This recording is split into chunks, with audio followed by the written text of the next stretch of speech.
There are a lot of truth and facts. We have to know them correct and perfect to understand dancing and how we can be a good dancers or how we study dancing.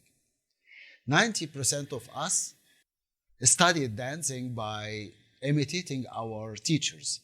He gave us the step, or she gave us the step or the steps, and we practice on these steps until we reach the perfection. This is the way, and this is the correct way. Sometimes the teacher can give us a complicated step. When I go back home, I am still remember. When I go back home, I practice on this step until I reach the perfection of this step. Then, when we go back again to the rehearsal, I found myself either I do it right well, or sometimes it needs much more practice until I do it right well or I perform it right well. This is correct, and this is exactly was also in the past when the dancers, I mean the Oriental dancers or belly dancers, using the same way to study dancing.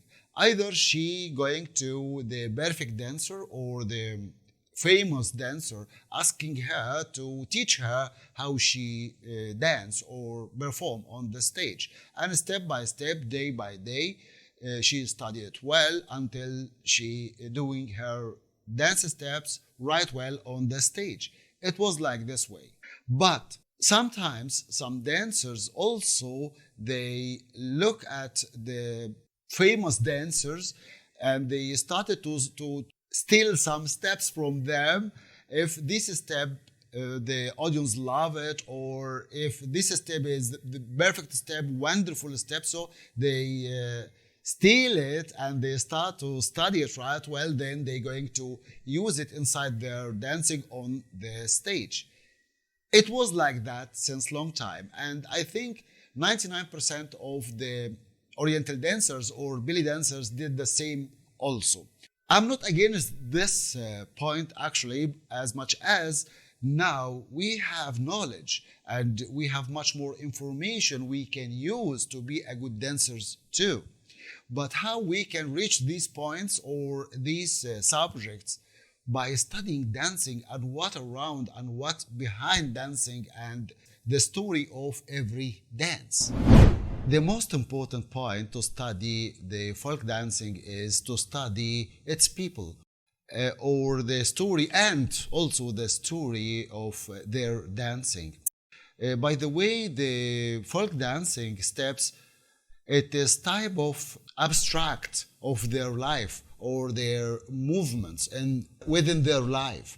So you have to study it right well and to understand exactly why they're doing something like that, and also to know exactly how you can do it same as them. This is very important point, and the story is very important also, because without the story you will do something looks like movements, a normal movements. So you have to know exactly the story behind the dance or their dance, and also some parts of the phenomenon and why they doing like this way or they acting like this way. This it will helps you a lot to do the perfect folk dancing on the stage. And by the way, you have to know that there is a big difference between folk dancing in real life and folk dancing on the stage. I explained to you several times about the difference between both and why we're doing something like that. Normally, we're taking the folk dance step and we polish it and we give it this brightness and use it on the stage inside our choreographies.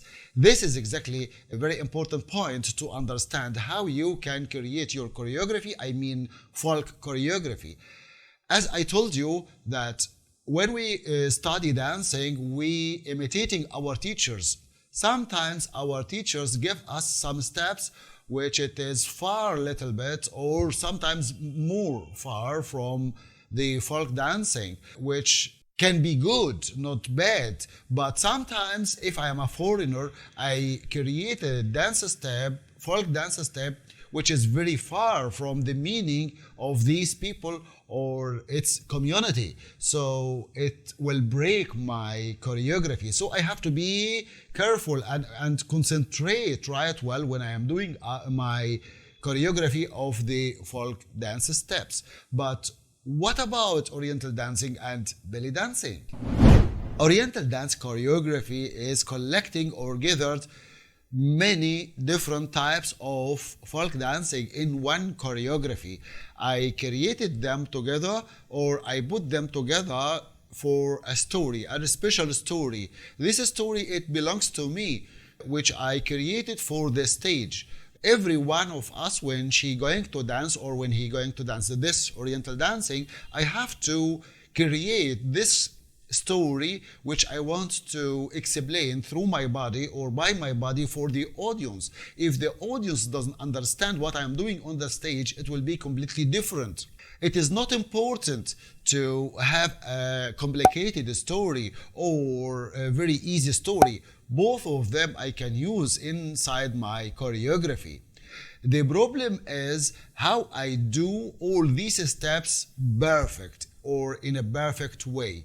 It is funny, sometimes I see many teachers and also dancers, they give you the steps on this way, how you can put your hands here or in this way, or to do this step like that, and so on and so on.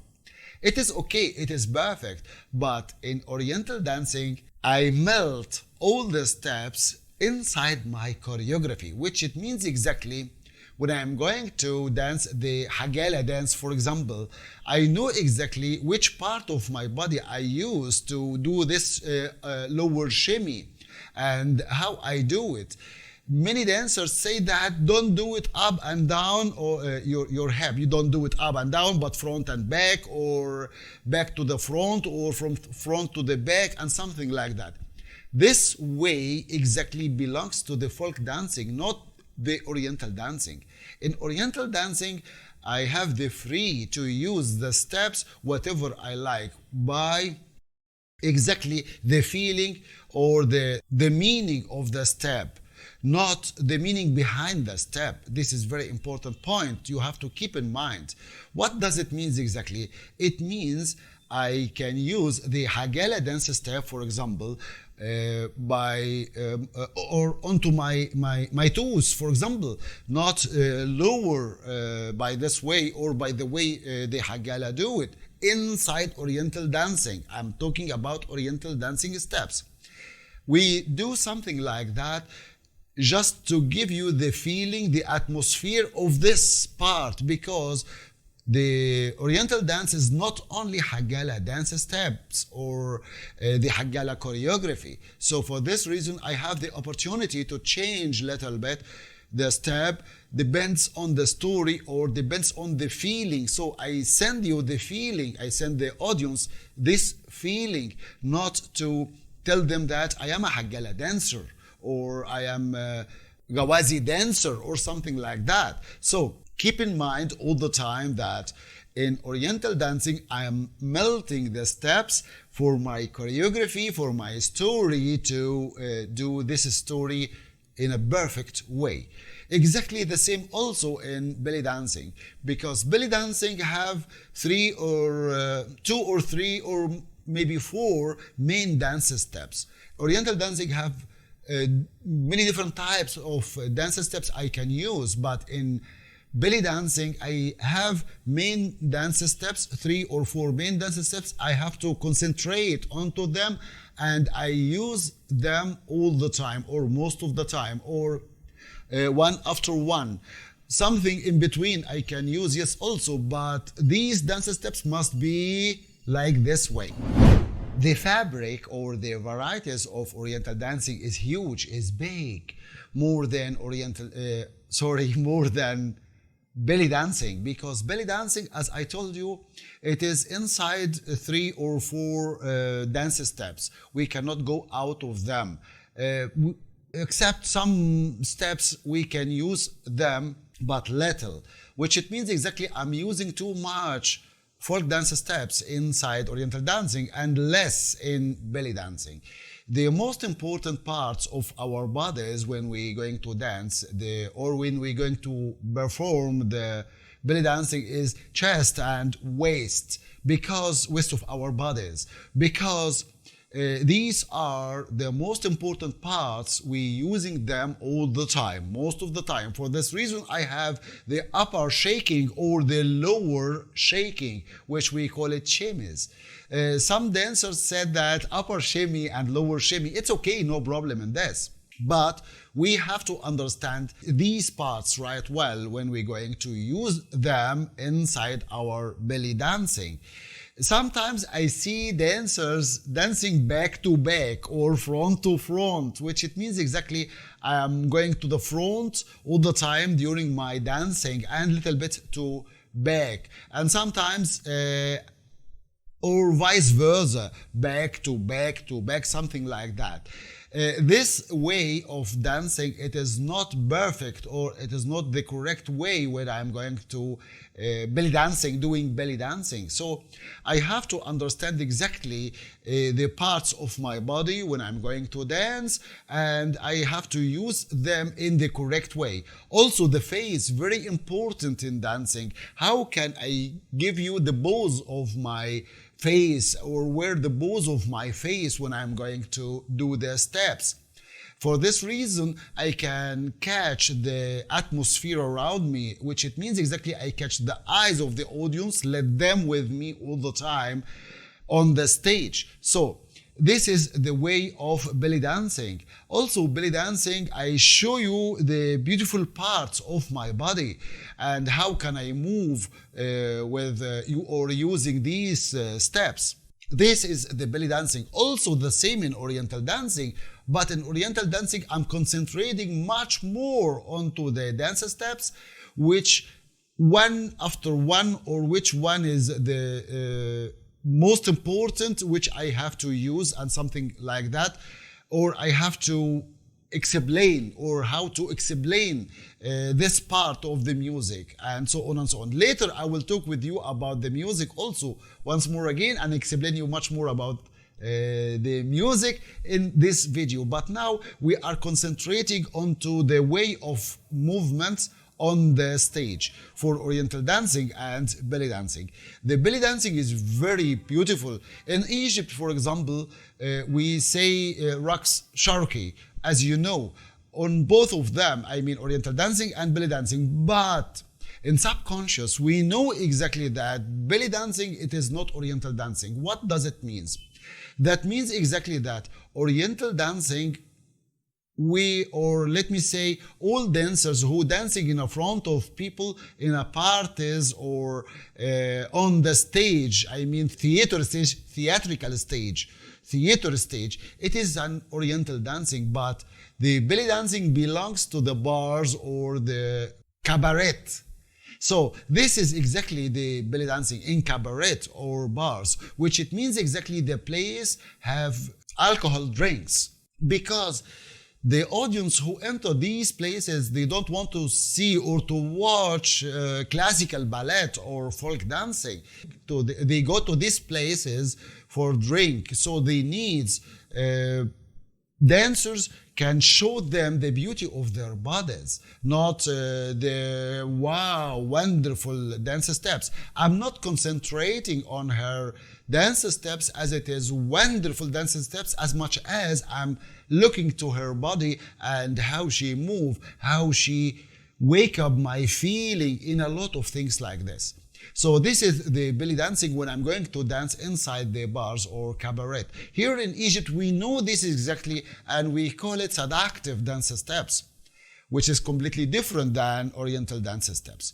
Both of them, Oriental dancing and belly dancing, the costumes of them are the same, but sometimes in Oriental dancing, the costumes much more bigger or cover the body. In belly dancing, not. In belly dancing, long ago, before the rules now, the new rules now in Egypt, was two pieces, which it belongs to the belly dancers much more than Oriental dancers. Why? Because of the same point, which it means exactly I'm showing you the beauty of my body. I danced with both of them. I mean dancers, female dancers. I danced with both of them long ago when we created a choreographies for them, and when we were dancing with them in this time long ago. Famous dancers, by the way. And I was naughty when I was thinking that how they do something like that, and why they doing something like this way. So sometimes I asking them some strange questions and made me or put me in weak points. Some of them hate me and some of them loves me. It is not the main point now, but it was like this way to understand exactly the difference between both. This was since long time before I start to study in the academy or in the academic way.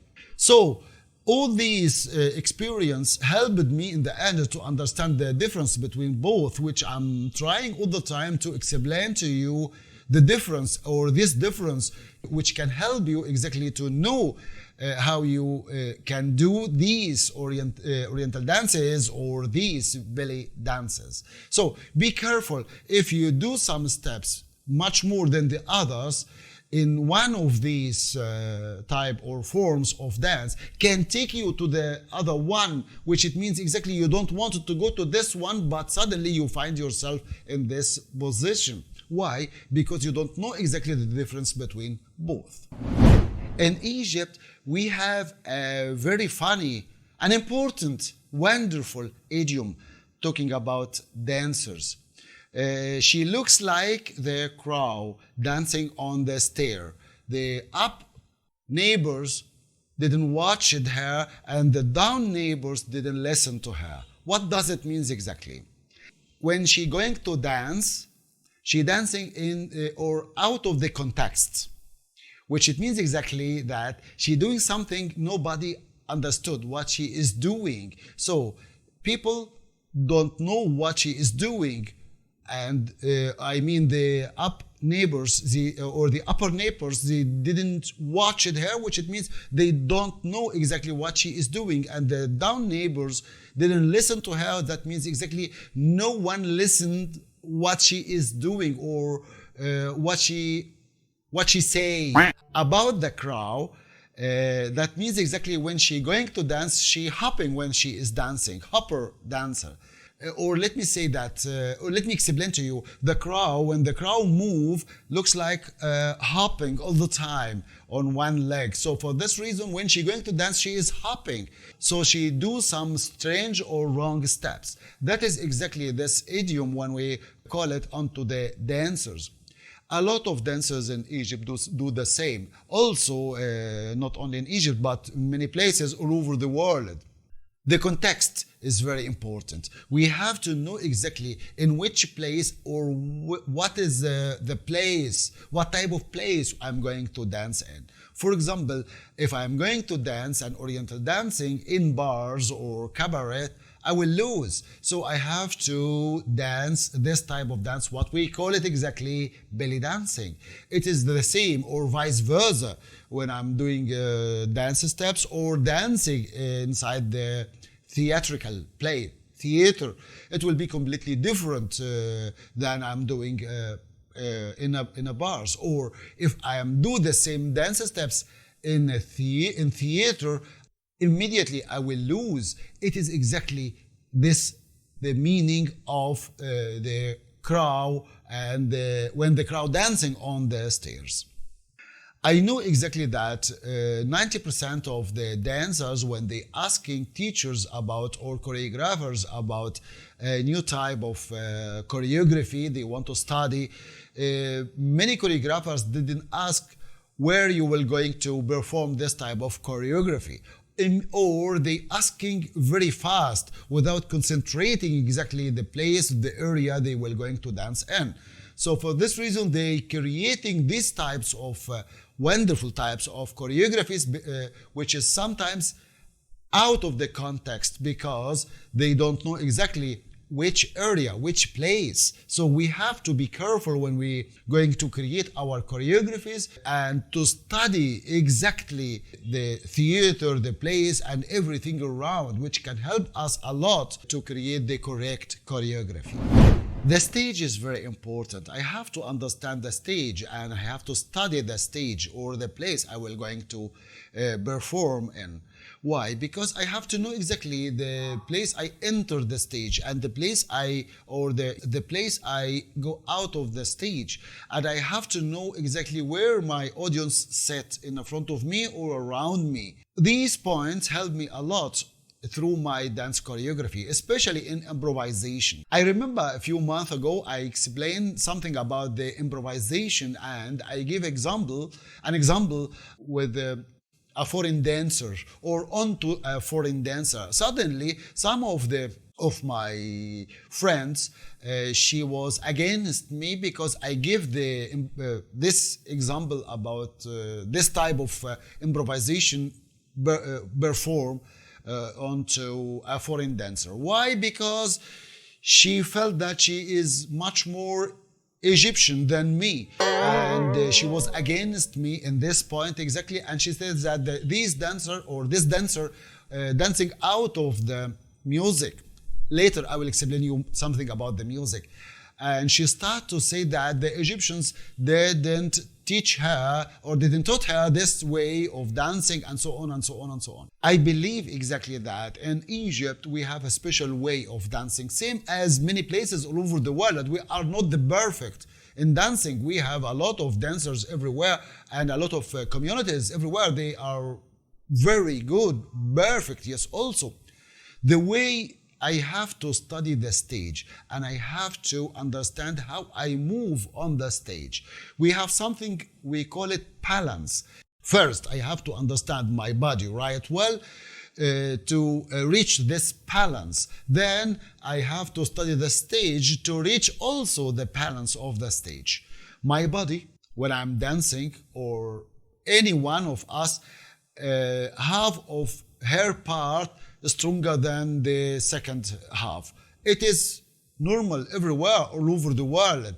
So in dancing, or when I'm going to study the dance steps, I have to know which part of my body is stronger than the other part. And I have to teach myself how I can use both in a balance, because if I use the strongest part more than the other, all my dance steps will be in this position, which it means maybe left position or right position most of the time.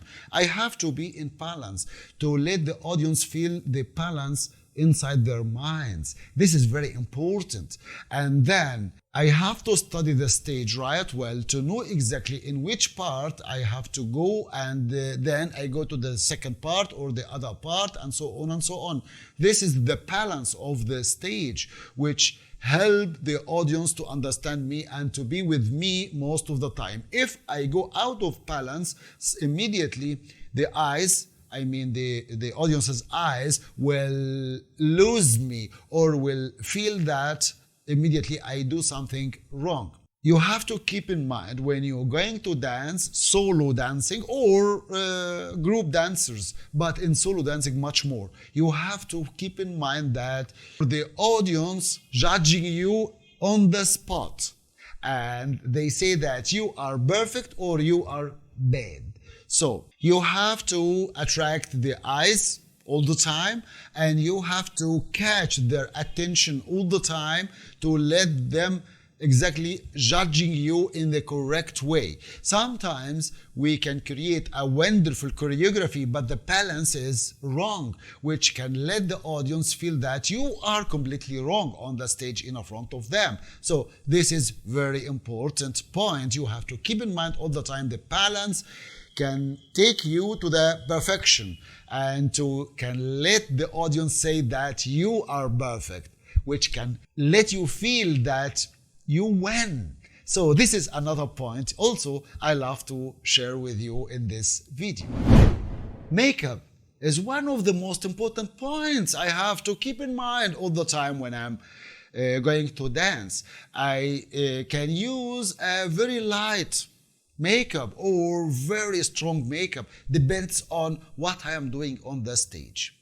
I found that many dancers going to dance on the stage with a very light makeup. This is not perfect 100%. Why? Because of the of the light. The light sometimes can change the makeup on my face, so I have to understand the light right well, correct, and I have to know exactly which type of makeup belongs to this type of dancing. Oriental dancing and belly dancing also needs much more makeup than folk dancing. This is very important to know.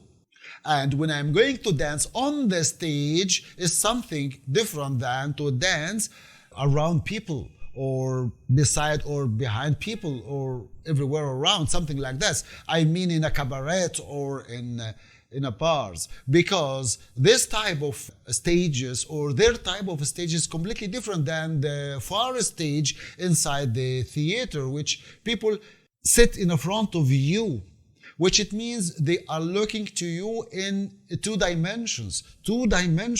I look at this way to watch you, but inside bars or inside cabarets, sometimes I'm look at you around me, because sometimes you can dancing around me or you can dancing in an arc, so you come to this area or to that area, so I see you from many different sides exactly when I sit inside the bar or inside the cabaret. So you have to keep in mind that the makeup is very important to help you or to help your choreography. I remember long ago I was dancing with a group belongs to a wonderful, perfect teacher, choreographer. He passed away since few years, and we were dancing in bars and cabaret here in Egypt. Yes, also a group of dancers, girls and boys. All the time he pushed us to do our makeup, even for boys. Yes, also I was fight with them. It was a big fight with them, or between us, because I hate to do makeup on my face, and I am a man or I'm a boy, and how can I do something like that? The eyeliner and the eyeshadows, and sometimes I have to put some lipstick and something like that. It was a big fight between us. He was infected with Far East makeup or Far East way, as he studied from the beginning. He was one of the perfect dancers from Qawmiya troupe, who they studied from Russian. So it was this way, their way when they going to dance on the stage, boys and girls, they using too much makeup. This is exactly, or later I understood why he was doing something like that, because infected with these people or with this way of makeup for the stage. And the other side, yes, also he was asking girls to do much more makeup onto their faces, because this is the rules of them when they're going to dance on the stage. So you have to understand exactly the makeup can help you in your choreography or in the story what you are doing on the stage. Of course, the music is very important, and I have to choose the correct music for my choreography, which helped me a lot. Of course, when I'm dancing on the music, I have to know the music and I have to have the correct music. The problem is that sometimes, or 90% of us dancing on to the rhythm of the music. It is okay, it is perfect. I'm not against this, but I have to understand perfect, clearly, that the rhythm coming from the tabla, it is not the main or the most important rhythm I have to dance on. This is very important to know. We have many different types of rhythms coming, or tones, yes, rhythms coming from inside the music, and I have to use them perfect. If I didn't use them like this way, I will lose my way. The main rhythm coming from the tabla, it is the frame, which all the music, it is inside.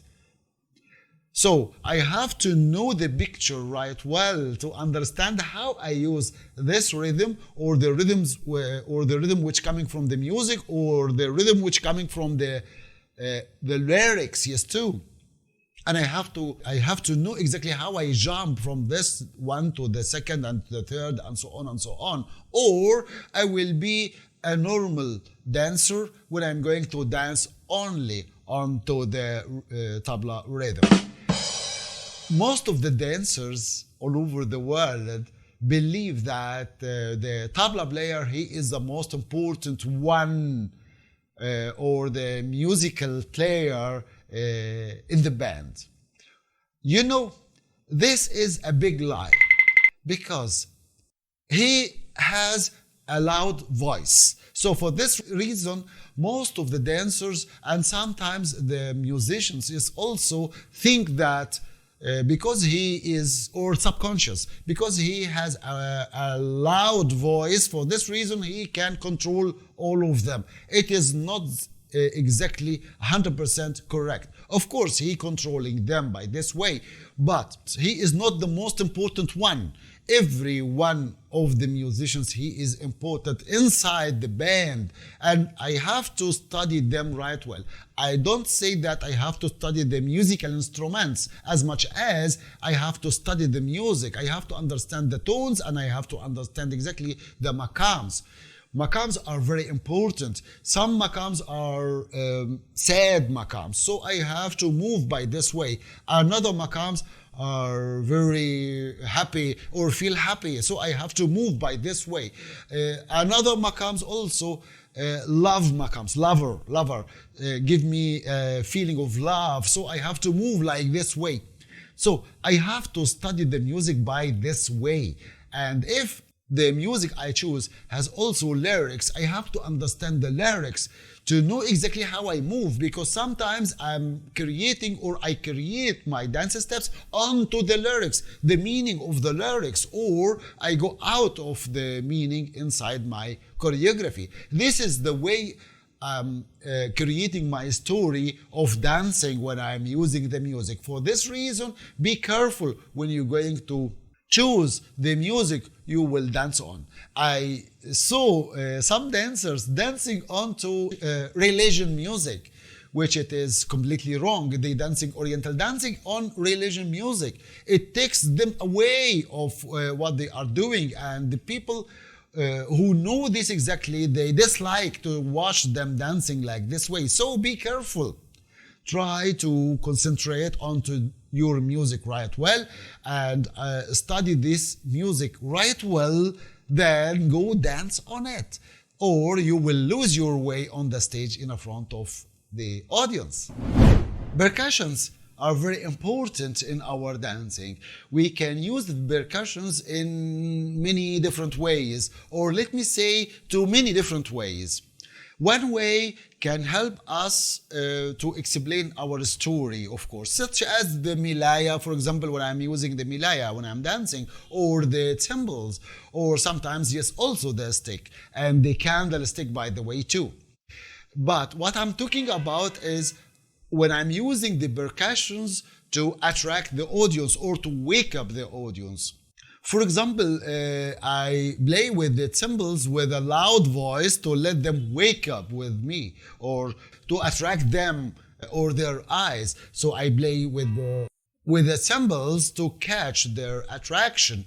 Or sometimes I play with the milaya by a special way to move the air in front of them or to their faces or something like this. Sometimes I do something like that. I mean the dancers when they're doing something like that. And also the stick.